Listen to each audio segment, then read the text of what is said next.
सरला, अरे कहाँ चली गई तुम? जी मैं अंदर हूँ, आ जाइए। अरे तुम यहाँ बैठी हो, मैं तुम्हें पूरे घर में ढूंढ के आ गया हूँ। क्या हुआ, कोई काम है?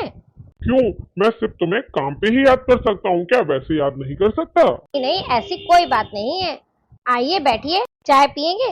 चाय मंगवाऊँ आपके लिए? हाँ चाय तो मंगवाओ, क्योंकि मैंने सुबह से चाय नहीं पी। काजल बहू। जी माँ जी, बेटा एक कप पापा के लिए चाय ले आओ। जी माँ जी। एक कप क्यों, क्या तुम नहीं पियोगे मेरे साथ? नहीं जी, मेरा मन नहीं कर रहा चाय पीने का, इसलिए मैं चाय नहीं पीऊंगी। तुम्हें क्या हुआ, पहले तुम ये बताओ, इस तरह मुंह लटका कर क्यों बैठी हो? कुछ हुआ है क्या, किसी ने कुछ कहा तुमसे? जी नहीं, मुझसे किसी ने कुछ नहीं कहा।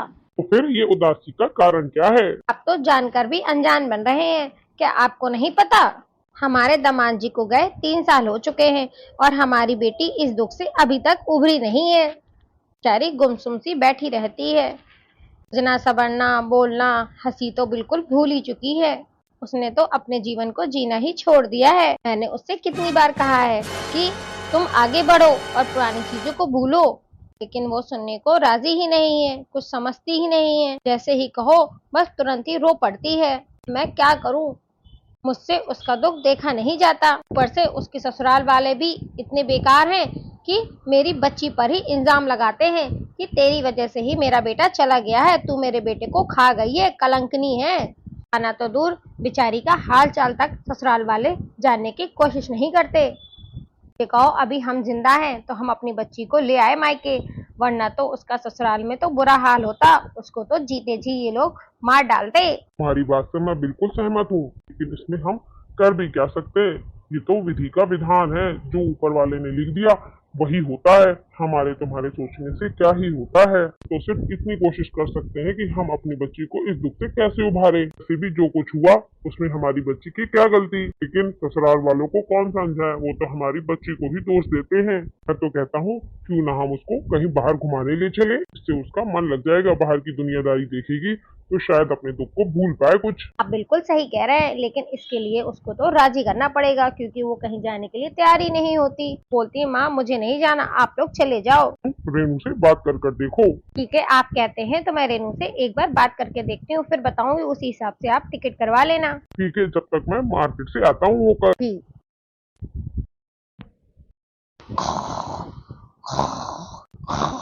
सरला, सरला। अरे बुआ जी, आप कब आए? अरे जब तुम सो रही थी तभी आई मैं। मैंने कितनी आवाजें दी पर तुमने सुना ही नहीं, इसलिए फिर मुझे कमरे में आना पड़ा। आइए बुआ जी बैठिए। क्या हुआ, तुम इतनी उदास क्यों हो? क्या बताऊं जीजी, आपको तो सब पता है। हाँ हाँ मुझे पता है, तुझे अपनी बेटी का दुख है बहुत। तो तुमसे पहले भी कहती थी, अभी भी कहती हूँ, अभी भी समय है, उसकी एज नहीं निकली। ना हो तो उसका दूसरा विवाह करा दो, जिससे कि वो अपने दुख को भूल पाएगी और अपनी जिंदगी में आगे बढ़ पाएगी। वरना तो कब तक तुम लोग उसका साथ दे पाओगे? एक न एक दिन तो हमें भी जाना ही है ना यहाँ से, तो तब उसका साथ कौन देगा? अब भाई भाभी किसके होते हैं साथ जिंदगी भर? उनके भी बच्चे होंगे, उनकी भी बच्चों की शादी होगी, तो बहन को कौन ही ध्यान देता है? तो मेरी मानो, कोई अच्छा सा लड़का देखकर उसकी शादी कर दो। पर जीजी, शादी कौन करेगा मेरी बच्ची से? अरे मेरी नजर में है एक लड़का, कहो तो मैं बात चलाऊं। बहुत अच्छी नेक फैमिली है, बहुत सुलझी हुई। हमारी रेनू को बहुत खुश रखेंगे वो लोग। जीजी रेनू को कैसे तैयार करूं? उसको समझाओ और कहो जिंदगी में आगे बढ़ो। आगे बढ़ना ही जिंदगी का नाम है। शादी होगी, बच्चे होंगे, आगे फैमिली बढ़ेगी तो अपने दुख को भूलेगी। तो हमारे हाथ में ही नहीं है, हम उसका क्या कर सकते हैं? शायद उसकी किस्मत में इतना दुख भोगना लिखा ही था, लेकिन अब बहुत हुआ। अपनी बच्ची को रोता हुआ देख, कब तक तू देखती रहेगी? ती दुखी रहती है तो तू भी दुखी रहती है, खुश रहेगी तो तू भी खुश रहेगी। जीजी आप बिल्कुल सही कह रहे हैं, मैं रेनू से एक बार बात करती हूँ और इनसे भी बात करती हूँ। तुम रेनू से बात कर लेना और मैं लड़कों वाले से बात कर लेती हूँ कि वो लोग क्या कहते हैं। अगर भगवान ने चाहा और उनकी जोड़ी लिखी होगी तो हम उनकी इसी महीने एंगेजमेंट करा देंगे और अगले महीने शादी करा देंगे। पट्ट मंगनी पट्ट ब्याह, और कम लोगों को ही बुलाएंगे, ज्यादा लोगों को नहीं बुलाएंगे, ताकि बात फैले। क्योंकि इस दुनिया में बनाने वाले तो कम है, बिगाड़ने वाले ज्यादा हैं। वैसे भी जहाँ भी कोई अच्छा रिश्ता हो रहा होता है तो लोग आग लगा देते हैं, भड़का देते हैं। इसलिए हमें ज्यादा बताना नहीं है किसी को। चाप से घर ही घर में दो फैमिलियां मिलकर अच्छे से प्रोग्राम कर लेंगी। ठीक है जीजी, जैसा आपको ठीक लगे आप एक बार लड़कों वालों से बात कर लीजिएगा। ठीक है। मैंने तो कभी नहीं सोचा था मेरी जीती जी मेरी बच्ची के साथ ऐसा कुछ होगा। इसमें ना तुम्हारा दोष है ना हमारी बिटिया का दोष है। ये सब करने के फल हैं। शायद हमारी बिटिया के भाग में इतना दुख लिखा था और विधि के विधान को हम में से कोई भी बदल नहीं सकता। जो होना है वो होना है, चाहे कुछ भी हो जाए। इसमें किसी का कोई बस नहीं चलता। वो एक हादसा था, जो हो गया हो गया। आप उसे भूलकर आगे बढ़ो। इसी में हम सबकी भलाई है। भगवान ने हमारे लाइफ में जीना लिखा है और जीना है तो आगे तो बढ़ना ही होगा हमें। तब तक उस दुख के सहारे हम पूरा जीवन व्यतीत कर सकते हैं। अभी तो उसकी उम्र ही क्या है, जल्दी उम्र में शादी हो गई और जल्दी ही उसके साथ ये हादसा हो गया। ये कहती हूँ उसकी शादी कर दो, कम से कम उसकी दोबारा से फैमिली बन जाए और वो अपनी लाइफ में खुश हो जाए। तो सिर्फ एक ही मकसद है कि हमारी बच्ची जहाँ भी रहे खुश रहे। पर जीजी इस बार ससुराल देखना तो अच्छा देखना, क्योंकि मैं पहले का ससुराल भूली नहीं हूँ। जो मेरी बेटी को ताने और बातें सुननी पड़ती है ना, मेरे जी को चीर के रख देती हैं। इतने बेकार ससुराल वाले मिले हैं ना कि क्या ही बताऊं। जी का फोन कर हाल चाल तक नहीं पूछते कि जिंदा हो कि मर गई हो। यही सब वो बेचारी सोचती रहती है और अपने ऊपर बोझ लिए कि मेरी वजह से ही सब कुछ हुआ है। पगली को कौन समझाए, कोई किसी की वजह से नहीं जाता, सब ऊपर वाले के हाथ में है। जो ऊपर वाले ने लिख दिया वही हो रहा है। बिल्कुल। अरे मैं तुमसे बात करने के चक्कर में तो भूल ही गई। मुझे मंदिर जाना था। शाम की संध्या आरती का टाइम हो रहा है, वहाँ पे कीर्तन भजन भी होते हैं। तो तुम चलोगी क्या? अगर तुम चलोगी तो तुम्हारा मन भी अच्छा हो जाएगा। 4 लोगों से मिलोगी जुलोगी तो दुख कम होगा। जी आप कहती हैं तो चलती हूँ। ठीक है फिर चलो। अरे वाह, आज तो हमारी प्यारी प्यारी दो भाभी आई हैं। आज तो हमें बहुत बढ़िया बढ़िया भजन सुनने को मिलेंगे। क्यों भाभी, सही कह रही हूँ ना मैं? हाँ हाँ बिट्टू जी, क्यों नहीं। आप सभी लोगों को भाई दूज की बहुत बहुत शुभकामनाएं। भाई दूज का पर्व बहुत ही हमारे लिए खास होता है। इस दिन बहन अपने भाई को तिलक करती है, मीठा खिलाती है, मिठाई खिलाती है और उसकी लंबी आयु की कामना करती है। मेरी सुन लेना अरे दास तुलसा महारानी, मेरी सुन लेना अरे दास तुलसा महारानी, मेरी पूरी करना आस तुलसा पटरानी, मेरी पूरी करना आस तुलसा पटरानी, सदा सुहागन का वर देना, सदा सुहागन का वर देना, अमर रहे सौभाग्य तुलसा महारानी, अमर रहे सौभाग्य तुलसा महारानी, मेरी सुन लेना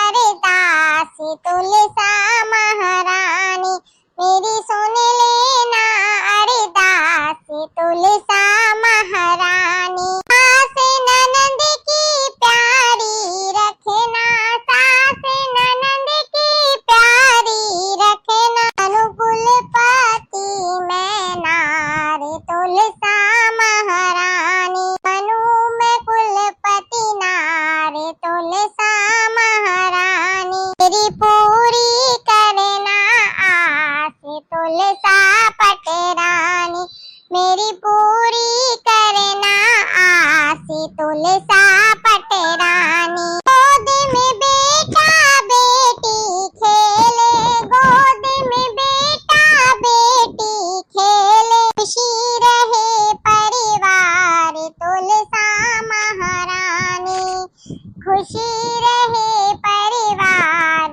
तुलसा महारानी, सुन लेना अरे दास तुलसा महारानी, मेरी सुन लेना अरे दास तुलसा महारानी, लक्ष्मी जैसी बहू अल दीजो, लक्ष्मी जैसी बहू अल दीजो, पावे मेरो प्यार तुलसा महारानी, जो पावे मेरो प्यार तुलसा महारानी, मेरी पूरी करना आस तुलसा पटरानी, मेरी पूरी करना आस तुलसा पटरानी, नाती पोता आंगन खेले, नाती पोता आंगन में खेले, अरे वंश बढ़ाना अपार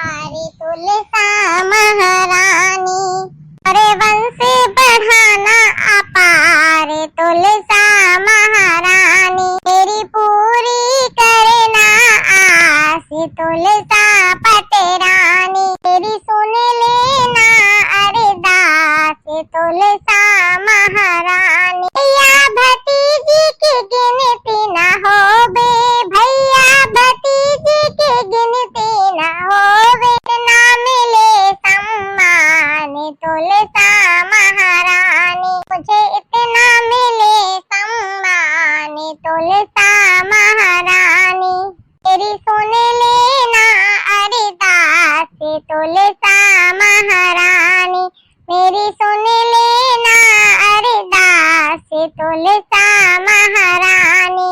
दूध दही का खाना दीजो, दूध दही का खाना दीजो, ऊपर घी की धार तुलसा महारानी, ऊपर घी की धार तुलसा महारानी। मेरी सुन लेना अरदास तुलसा महारानी, मेरी सुन लेना अरदास तुलसा महारानी। मेरी पूरी करना आस तुलसा पटरानी। अंत समय मेरो ऐसो आवे, अंत समय मेरा ऐसो आवे, कंधा देने कान्हा आवे, कंधा देने कान्हा आवे, आवे मदन गोपाल तुलसा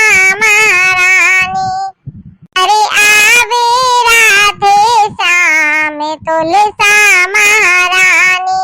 पूरी करना आस तुलसा महारानी, मेरी पूरी करना आस तुलसा महारानी। सुन लेना अरदास तुलसा महारानी, मेरी सुन लेना अरदास तुलसा महारानी। तुलसा मैया की जय, सालिक राम भगवान की जय। जय हो। अभी आपने ये भजन बहुत अच्छा सुनाया, ये भजन आप हमें भी सिखाएंगी? तो ये भजन मैंने मधु दीक्षित चैनल से सीखा है, आप भी जाकर सीख सकते हैं। वो बहुत अच्छे प्यारे प्यारे भजन सुनाती है, तो मैं जरूर सीखूंगी। और मैं भी। हेलो माय दोस्तों, आप लोग कैसे हैं? आई होप आप लोग अच्छे होंगे। आज का ये वीडियो आप लोगों को कैसा लगा कमेंट बॉक्स में कमेंट कर जरूर बताइए। यदि हमारी वीडियो अच्छी लगे तो वीडियो को लाइक करिए, कमेंट करिए और शेयर करिए। फिर मिलेंगे इसी तरीके की मजेदार वीडियो के साथ। तब तक के लिए बाय, गुड नाइट। हंसते रहिए, हंसाते रहिए और प्यार बांटते रहिए।